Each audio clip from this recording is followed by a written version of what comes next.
Today on the Inside Scoop, we saw two major QB dominoes fall. It was Auburn's turn to host a big visit weekend, but first, you know where we're starting. Columbus, Ohio with the Ohio State Buckeyes. Just 5 months ago, Dylan Raiola decommitted from Ohio State. He was the number one QB in the country, and when Raiola reopened his recruitment, Ohio State didn't panic. Actually, they did the opposite. They took a very measured approach to filling their need at the quarterback position. Ohio State offered Julian Sayin. They offered Ryan Puglisi shortly after the decommitment, but they didn't offer Air Noland right away. Now, they recruited him as if he had an offer. In the business, we call that keeping somebody warm, and it worked. The staff waited until Air Noland was ready to make his visit to campus, which happened last Sunday. He was offered while he was there. Now, that didn't end his recruitment. Air Noland still went on to take a visit to Alabama the following day. But 5 days later, on April 8th, he made his decision, announcing for Ohio State over programs like Clemson, like Miami, Alabama, Arkansas, and Texas A&M. Let's bring on recruiting analyst Sam Spiegelman to talk a little bit more about Air Noland's commitment. Sam, why was Noland such a good fit for Ohio State? We're in a weird recruiting class where half of the country's best quarterbacks are already off the board. We're looking at the top 20 quarterbacks in the country, and with Air Noland, there's only a few left, and Ohio State able to go from Dylan Raiola to Air Noland. That's impressive for their quarterback recruiting pipeline, but he's an excellent fit for Ohio State. Look at the skill players that Ryan Day and Brian Hartline have been producing over the last couple of cycles, and these are first-round picks, multiple first-round picks at the skill player positions, and Air Noland might be the best point guard style quarterback in the 2024 class. All right, let's compare Air Noland to Dylan Raiola. But first, Ohio State fans, do me a favor, like this video and subscribe to the On3 YouTube page. When it comes to Buckeye recruiting, nobody has you covered like us. Smash that subscribe button for me. All right, so here's the tail of the tape when it comes to Dylan Raiola and Air Noland, both right at 6'3". Now, Raiola has a big advantage when it comes to mass weighing 225 compared to 185 for Noland, but you trade some of that size for the athleticism that Air Noland brings. Raiola is a 5-star, Noland's a 4-star, but when we dig a little bit deeper here, you see On3 ranks Raiola as the number 1 overall QB, and Noland is the number 4 overall QB. So really, we're splitting hairs here. Here's what Director of Scouting and Rankings Charles Power told me about what he likes about Air Noland. He likes that he's a proven passer heading into his senior year. Charles says that he is significantly more productive than Dylan Raiola as a junior, and we definitely saw that. Here's some of Air Noland's strengths: proven winner, mobility outside the pocket, accuracy, and reading through progressions. Now, reading through progressions can help you with some of that accuracy. Sam, how did Ohio State upgrade their class with the addition of Air Noland? Get ready for some backwards math. They went from the number 1 quarterback in the country to the number 4 quarterback in the country, but look at what he brought to Ohio State. Ohio State is rounding into shape. It's the middle of April, and they have their quarterback of the future. They have 2 of their stud receivers on the outside ready to go. They have their fantastic blue chip running back, James Peoples, and they're continuing to find momentum on the recruiting trail. So yeah, they might not have Dylan Raiola, but this foundation that Ohio State is bringing in for their 2024 class is starting to look like a very bright future, especially on the offensive side of the ball in Columbus. Yeah, and to Charles Power's point, Air Noland is one of the most proven passers at the high school level. When we say proven passer, what do we mean? We mean 73% completion percentage. We mean leading his Langston Hughes high school team to an undefeated season as a junior, winning a state championship, proving at that level, at a high level of competition in Georgia, that he's one of the best passers in America. And that's what he means by Ohio State getting a proven quarterback. Yeah, look at some of those numbers, and you want to know if they translate. 73% completion percentage, 55 touchdowns compared to 4 interceptions. What does that tell you? That Air is extremely accurate. He's efficient. He's smart. He doesn't rush the football. He's careful with the football, and he makes smart decisions. He also, what we see on tape, the first play of his tape, is he is slinging it downfield against a talented 6A Georgia defense. He knows when to be a playmaker. He knows when to be a good decision maker. When you fit him into the Ohio State offense, you see a lot of explosiveness, but you also see, that go-to performer in clutch moments given how much he's won on a big stage already at the high school level. 55 touchdowns to 4 interceptions last season. That's a heck of a stat. All right. Noland was commitment number 9 for Ohio State, who is currently ranked number 3 behind UGA and Alabama. Look, Ohio State has a heck of a class now. Whether you rank them 1, whether you rank them 3, it doesn't really matter this early. But what does matter is Ohio State's recruiting momentum, and right now they are on fire. Now, look at what they've done in the last 2 weeks. Mylan Graham committed to Ohio State April 4. James People just 2 days prior to that on April 2nd. They get QB Air Noland over the weekend. The Anderson twins, pair of 4-star offensive tackles, committed to Ohio State on March 27. Now, I know what Ohio State fans are thinking right now. It's the commit list is a little lopsided, right? Only one defensive commitment, and that comes from 4-star linebacker Garrett Stover. But momentum is building. Don't worry, message board posters. I told you, I read the message boards. I see people actually complaining right now about Ohio State recruiting. And I know the defense struggled a little bit last year, but they're concerned over whether Ohio State is going to make the same splash when it comes to recruiting the defensive side of the board. It's coming. Here's some big names on Ohio State's defensive side of the board. 5-star edge Dylan Stewart, the number 1 overall prospect in America. 5-star defensive lineman Justin Scott, the 11th best player overall. 2 corners that we talk about a lot on the Inside Scoop, Bryce West, Aaron Scott, along with linebacker Peyton Pierce and edge Booker Pickett. All right, let's start at the top of this list. You got the number 1 overall player, and Ohio State leads on the recruiting prediction machine. 45% to Alabama's 39%. It's real early in this recruitment. Dylan Stewart visited Ohio State 2 weeks ago. He's made several visits since. He was at Penn State this weekend, UGA the weekend before. He's going to be all over the place, but guess what? He's also going to be back in Columbus. Chad Simmons, expert here at On3, put his pick in for Ohio State last week. Now let's move on to 5-star defensive line target Justin Scott. Sammy's the number 2 ranked defensive lineman in America, the 11th best player overall out of St. Ignatius in Chicago. Notre Dame leads on the RPM, but are you giving Ohio State a chance for Justin Scott? The way that they're recruiting, you obviously can't count out Ohio State, but this has felt like Notre Dame's race to lose. But Ohio State is still kicking it, still in the mix, not rolling them out yet with Larry Johnson in the way. All right, Bryce West and Aaron Scott, we can lump these two together. We have been for the last couple of weeks when we talk about Ohio State recruiting. The Buckeyes are trending over 90% for both of these guys. Sam, I went ahead and lobbed a pick in for Bryce West. I'm still holding off on Aaron Scott. Have you put predictions in on both of them? Not yet, but I'm not far behind. The way that Ohio State's momentum is, it's very real right now, and like you said, it might be coming on that defensive side of the ball pretty soon. All right, another prospect that both of us have now put predictions on is 4-star linebacker Peyton Pierce out of Texas. You've seen him a good bit in person. Now, if the Buckeyes land him, what are they getting in Pierce?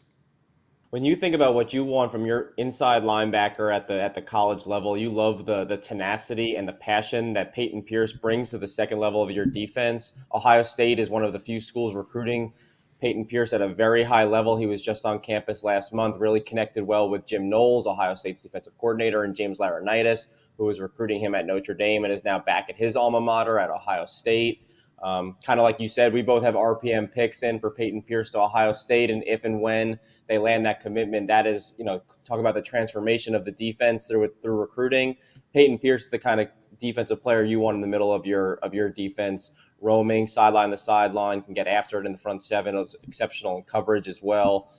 Real versatile middle linebacker. Yeah, and that one is trending heavily in Ohio State's favor. We'll see if something happens here soon with Peyton Pierce and the Buckeyes. Another one to watch is 4-star edge Booker Pickett. He'll be at Ohio State at the end of this week. He's the number 6th ranked edge in the country, comes out of the Tampa area. He goes 6'4", about 205, and he actually reminds me a little bit of former Buckeye Ryan Shazier that Ohio State also pulled out of the state of Florida. Now, Miami currently is ahead on the RPM here, 37%, but Ohio State sits at 22%. And this is before this weekend's upcoming visit, which will be Booker Pickett's first trip to Columbus. So I think right now, if you're an Ohio State fan, and you're wondering where all the defensive commits are, they're coming. And there's a lot of talent on that defensive board that is trending heavily in Ohio State's favor. So, like I said, they currently sit third, but Ohio State is putting pressure on Georgia and Alabama, rising in the recruiting rankings. Sam, thanks for joining the Inside Scoop. We'll continue to watch Ohio State recruiting as they trudge on. This weekend, we saw two major QB dominoes fall as number 20, Michael Hawkins, comes off the board to Oklahoma, and Air Noland at number 10 to Ohio State. Here's a look at the top 20 QBs in America and who's available. Only two QBs in the top 10 right now, uncommitted. That's Dylan Raiola at number 1 and Elijah Brown at 6. As we turn the page to number 11 through 20, we have a handful of uncommitted prospects here. 12, 14, and 15. We have Michael Van Buren from Baltimore, Jaden Bradford at IMG Academy, and Isaac Wilson from Draper, Utah. Let's bring on national recruiting analyst Sam Spiegelman to the show. Sam, why do you think a majority of the top QBs in America have already locked into a school? Already, I mean, it's the middle of April. Easter is come and gone, but these guys were committed before the season came to an end. Look at some of these big names that committed. DJ Lagway to Florida in the fall. Julian Sayin to Alabama in the fall. At this point, we're playing catch up. A good chunk, like you said, I think there's 5 uncommitted quarterbacks in the top 20 at this point. Obviously, Dylan Raiola being the headliner, but listen, in this particular recruiting cycle, quarterbacks have been more inclined to make their decision at the tail end of their junior seasons as opposed to the spring going into their senior years. It's just a change in the calendar for this particular cycle. But, we've still seen guys like Jaden Davis and Air Noland continue to stick to their timeline, and Michael Van Buren and Isaac Wilson and Jaden Bradford will follow suit. What this tells me, Josh, is that, we have different segments of the calendar devoted to the quarterbacks, which you and I both love. It also leads me to think that we might have some shakeup toward the end of this recruiting cycle when it comes to the quarterbacks. That is always a possibility, but it's too early to talk about that just yet. Over the weekend, like I said, Ohio State and Oklahoma get their guy, get their QB. But a week ago at this time, we were making our predictions. Now, we had OU and Michael Hawkins kind of linked together. We thought that's the way it was going to go. It does.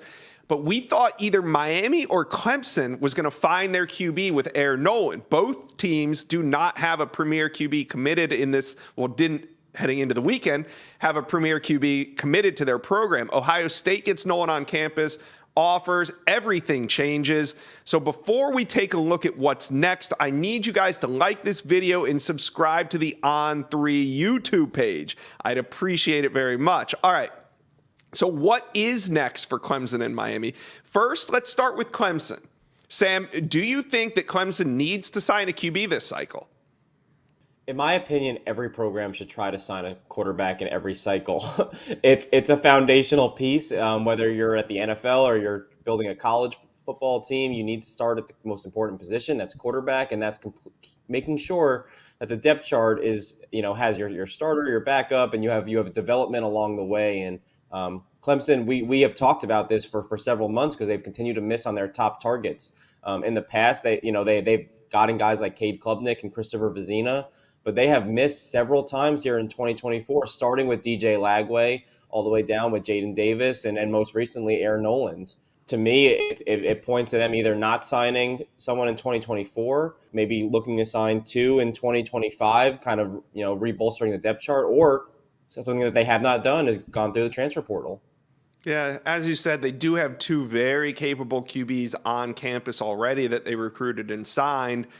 But it does seem a little strange for Clemson to be missing. However, I don't know how much it's going to affect their recruiting because they're still in it for a lot of great offensive talent like a Mike Matthews, like a Cam Coleman. They're still in the running for some of these premier guys. Now, when it comes to Miami, they do need a quarterback in this class, and they made a preemptive move before Air Noland's decision on Saturday. On Friday, Miami accepted a commitment from Judd Anderson. He's a quarterback that they reached out and offered about a day or two before. He's 6'6", 217 pounds, out of Gray, Georgia, attending Jones High School. Now, we talked about Air Noland ranking number 4 in the QB charts. Judd Anderson is number 66th. He's the 1,049th best player overall. Like I said, he's taken recent visits to Tennessee, Georgia Tech, UNC. He was at Miami on Thursday, got the offer a day later, and committed. Sam, my question to you is, does it feel like Miami, who only has 2 commitments right now, they have Judd Anderson, a 3-star quarterback, and an unranked kicker in Abram Murray. Does it feel like Miami is starting to fall behind this cycle? Yeah, I mean, you never want to press the panic button in April. There's a lot of time to go still on the recruiting calendar. But this is Miami. This is Mario Cristobal. You could close your eyes and find a blue chipper somewhere in South Florida. So you want to see more than 2, one being a quarterback that's ranked in the 1,000s and a kicker as well. Yeah, Miami finished with the top 10 class last year. They almost had a top 5 class, had a couple things not gone their way or gone a little bit differently down the stretch. But now they're currently sitting at about, I think, 58 or 60. And I'm sure all this is a coincidence, Sam, that John Ruiz and Life Wallet has seen its valuation sink by more than $30 billion over the last year.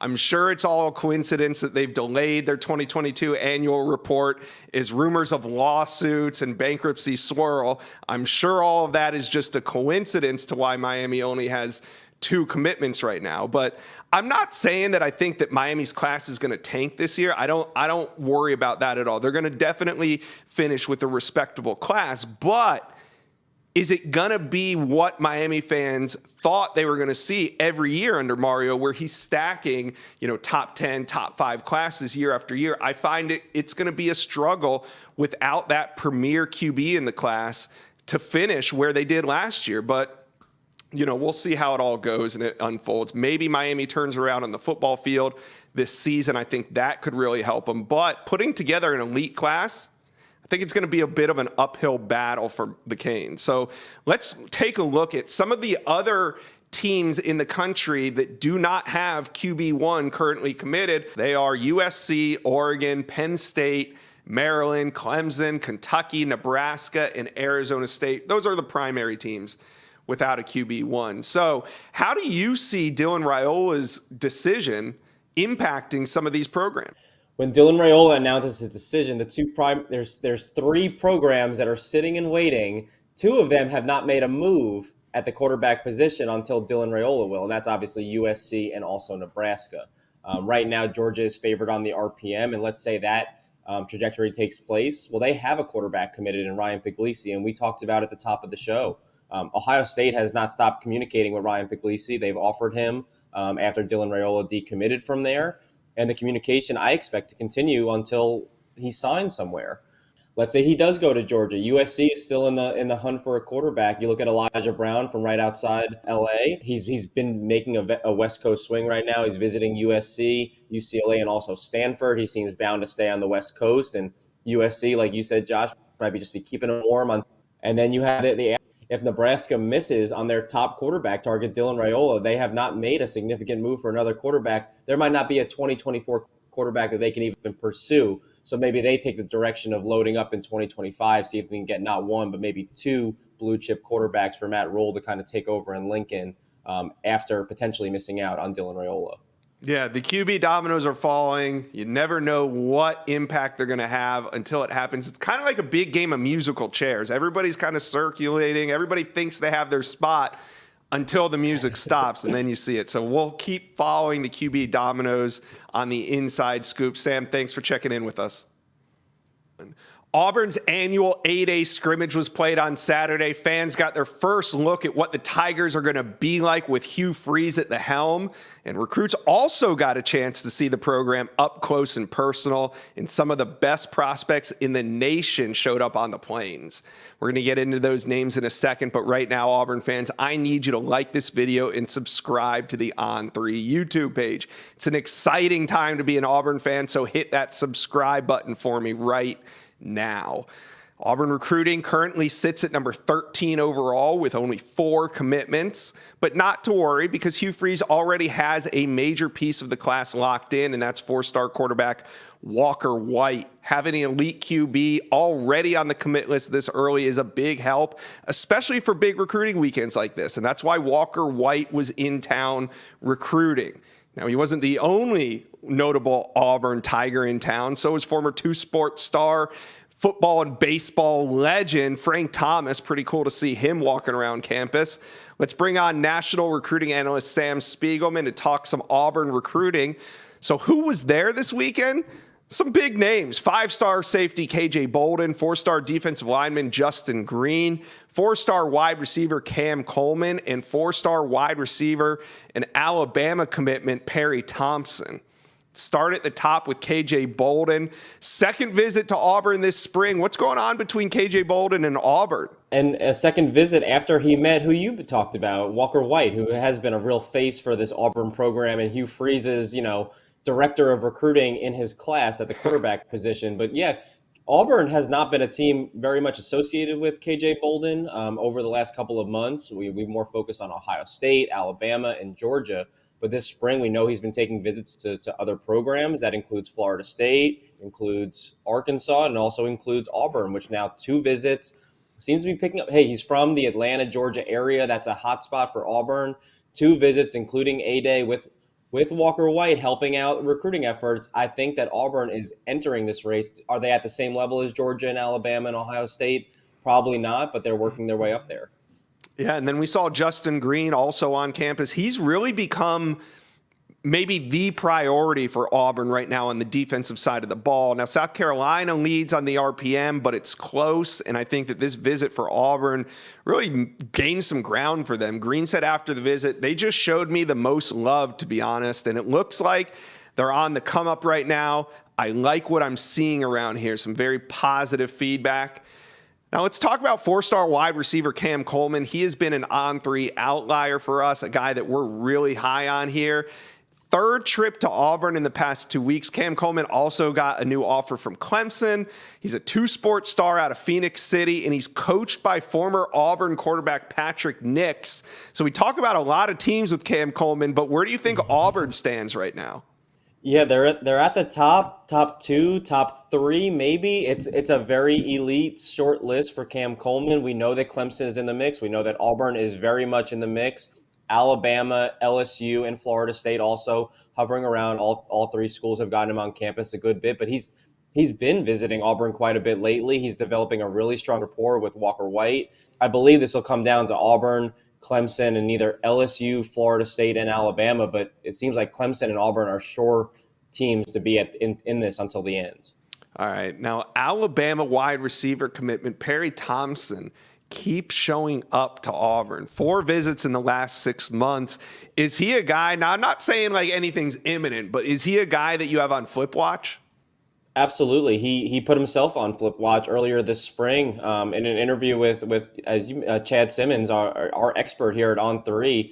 He put a percentage point on his commitment to Alabama at that point. I mean, when you commit that early on, it almost tells you that you're still going to go through and evaluate all of your options. For Perry Thompson, that really means schools like Auburn and also Tennessee. These other SEC schools are staying in the mix with the early Alabama commit, but Auburn, like you said, has gotten him on campus quite a bit. He's putting percentage points on his commitment to Alabama. Auburn is not out of it until they're officially out of it. Yeah, and I'll give you another name to put on flip watch. Again, not saying it's imminent, but Alabama linebacker commit Sterling Dixon, 6'2", 205 out of the Mobile area. He's been to Auburn a couple times, and he was at Alabama just last weekend, and even then said Auburn's sitting at a solid number 2. So while I don't necessarily expect anything to happen in the short term, these are 2 high-profile Alabama commitments that are still kind of considering Auburn, so that's interesting. Like I said, Auburn sits at number 13 overall. So, Sam, what are your realistic expectations for the Tigers recruiting this cycle? It's been almost 3 cycles now where Auburn has failed to get back of top 10 recruiting class. And I think what we're seeing with Hugh Freeze back at the helm and the staff that he's assembled there in the Plains, they are not messing around any longer. They are not going to, settle for a top 15 or a top 20 class. This is the Auburn Tigers. They expect to be recruiting top 10 classes. And I think if you starting with Walker White and the targets that they have, look at those targets that we're talking about. KJ Bolden and Cam Coleman, they are going to take their swings at the best in the country. And if they come up short, I expect them to be in the mix with better talent than they have under the last couple of coaching regimes. I think that's a testament to this coaching staff. And like you said, having Walker White as a face of the program early on, I think they're going to be in the mix for a top 10 class. And I think that we're already starting to see the pieces of that. Yeah, I think that they can realistically sneak into maybe the bottom 2 spots, 9 or 10. I think they could finish with the top 10 class in Hugh Freeze's first year, which, they're not going to be great on the football field just yet. It's going to take them a little bit of time to turn over that roster and really improve on the field. But in year 1, I do agree with you. I think that Auburn could realistically land a top 10 class. All right, Sam, thanks for joining us today on the Inside Scoop. Thank you for watching. Make sure you smash that subscribe button for me. And remember to check out all the videos on the On3 YouTube page.